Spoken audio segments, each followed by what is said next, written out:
Okay, we're back for another session of Ask Doug with Pastor Doug Wilson.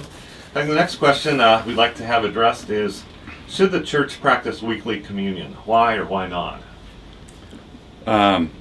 Yes. I believe that the church should practice weekly communion, and there are varied reasons. But when you use that word "should," you have to categorize what level of "should" it is.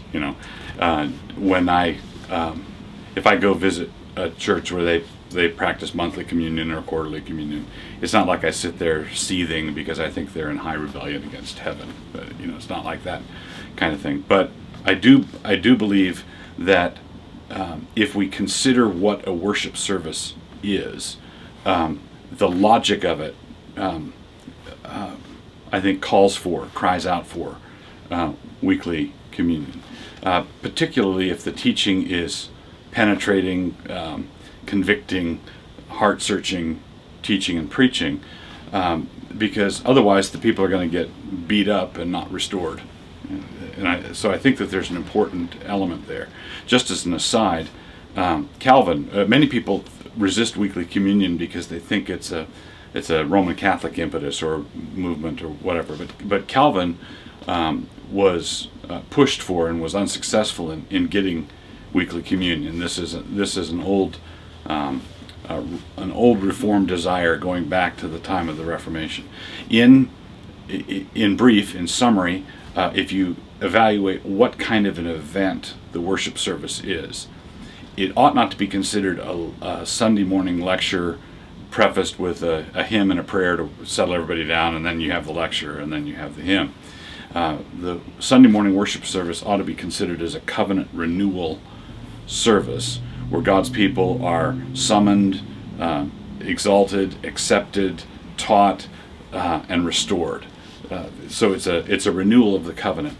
And if you look at I'm following Jeff Meyer's fine book, The Lord's Service, here. If you look at the sacrifices in the Old Testament, there's a guilt offering, there's an ascension offering, what's often translated as a burnt offering, and then a peace offering. And whenever those offerings are mentioned together in the Old Testament, they always follow that order: guilt offering, ascension offering, and peace offering. And that's basically how our worship service is structured. We have the call to worship, which formally inaugurates the service. Then we have the confession of sin, which is the guilt offering. It only makes sense. You wipe your feet at the door when you're coming in. The guilt offering. Then the ascension offering, or whole burnt offering. The animal that was offered up in the sacrifice was entirely consumed on the altar, ascended in the smoke to heaven. So the ascension offering is a consecration offering. So that's where there'd be hymns of praise and the sermon and that sort of thing. And then after that, you have the peace offering, which in New Covenant terms would be the Lord's Supper. So if you're following that pattern, and then there's the benediction and the commissioning and the sending out.